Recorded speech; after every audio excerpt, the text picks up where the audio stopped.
Pag natanggap natin ang Espiritu Santo, ang kapangyarihan ng Diyos ay nagsisimulang gumana sa atin. Dahil natanggap natin ang Espiritu Santo ng huling ulan na ipinangako sa kapistahan ng mga tabernakulo, maalab tayong magtipon ng mga materyales para sa pagtatayo ng templo ng makalangit na Jerusalem. Ang buhay sa mundong ito ay nakapapagod para sa lahat.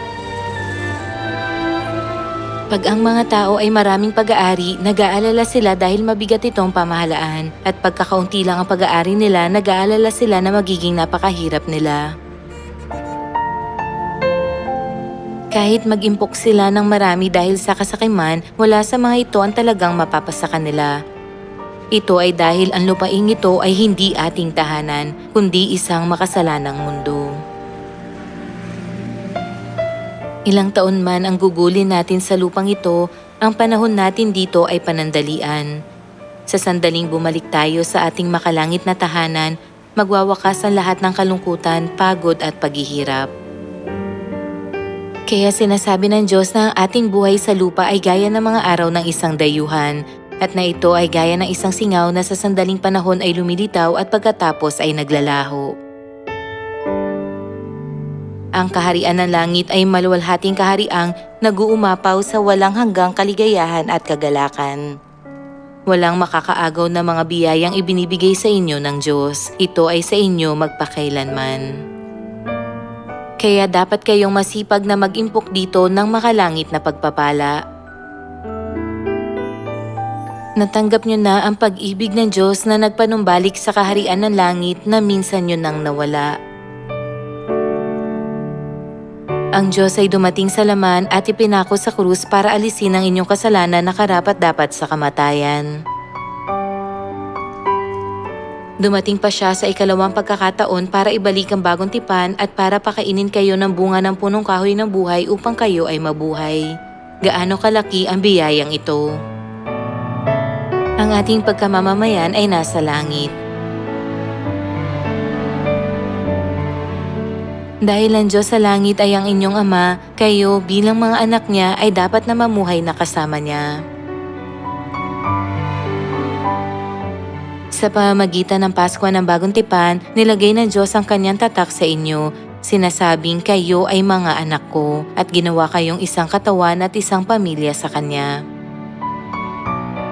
Gaano pinagpala na ang kahariang walang kalungkutan, kirot o kamatayan ay naging ating bayang pinagmulan.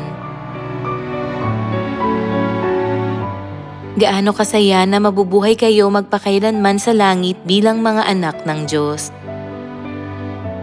Panghawakan natin ang kasiyahang ito sa ating mga puso at lakarin ng landas tungo sa langit ng may galak. Ipangaral natin ang magandang balita sa sinumang makatagpo natin at anyayahan sila na sama-samang maglakbay patungo sa magandang lugar na iyon. Ang mga taong may bayang pinagmulan ay naghahanda na umuwi roon pag dumating ang panahon. Gayon din ang mga pupunta sa langit ay dapat na maghanda. Hindi niya dinadala ang mga makasalanang katawan nyo, kundi binabago ang mga ito. Kaya dapat kayong magbago para maging maganda. Mamuhay ng matuwid, maging matiisin, mamuhay ng makadiyos. Huwag magreklamo, huwag manghusga, ibigin ang inyong mga kapatid gaya ng inyong sarili. Para dalisahin kayo sa pamamagitan ng kanyang mga salita, lagi kayong tinuturuan ni Ama ng may pag-ibig.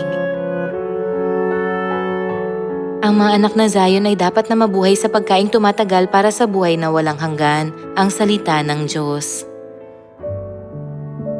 Pag sinabihan kayo ng Diyos na magpakumbaba, dapat kayong magpakumbaba. Pag sinabi sa inyo ng Diyos na mamuhay ng matuwid, dapat kayong mamuhay ng matuwid. Kung si Ama ay pag-ibig, ang mga anak ay dapat ding maging pag-ibig. Ang pag-ibig ay hindi magaspang ang kilos. Ito ay magalang, magandang loob, maalalahanin, hindi mayayamutin at matiisin.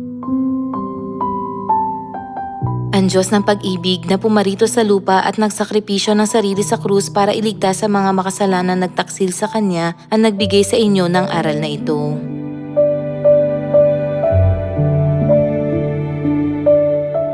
magbago tayo ng maganda habang hinuhubog tayo ng Diyos. Sinasabi ng Biblia na kayo ay luwad sa mga kamay ng Diyos na siyang magpapalayok. Dahil hinuhubog kayo ng Diyos na maging ang mga mamumuhay sa magandang kaharian ng langit, ang kailangan nyo lang gawin ay sundin ang salita ng Diyos. Hinuhubog kayo ng Diyos sa pinakamagagandang materyales para sa pagtatayo ng templo ng makalangit na Jerusalem. Kung mamumuhay kayo ng makadiyos alinsunod sa salita ng Diyos, iibigin ang kapwa gaya ng inyong sarili, ituring na ang iba ay higit na mabuti kaysa sa inyong sarili at mananatiling mapagpakumbaba at mapagmalasakit, kayo ay magiging ganap na walang kapintasan at masaganang bibigyan ng pagpasok sa kaharian ng langit. Gaya ng ginawa ni Noe at Lot kung ano ang matuwid sa pag-akay sa iba tungo sa daan ng kaligtasan. Masipag nating ipahayag sa buong sangkatauhan na pumunta sa Zion. Ang pangangaral ay ang matuwid na gawa ng pagmamahal sa inyong kapwa na gaya ng inyong sarili at pagsunod sa kalooban ni Ama. Mangaral sa mga tao ng may kapangyarihan ng Espiritu Santo ng huling ulan na natanggap nyo. Ang mga anak ng Diyos ay makikinig sa inyo. Ang tubig ng Espiritu Santo ay nawawala pag pinipigilan ito, pero nagiging isang buhay na bukal pag ibinubuhos. Naway maging mga anak kayo ng pag-ibig na nagliligtas na maraming kaluluwa sa masipag na pangangaral sa inyong kapwa at sa buong mundo. At madaig ang mga kasalukuyang paghihirap ng may kagalakan ng pagpunta sa kaharian ng langit.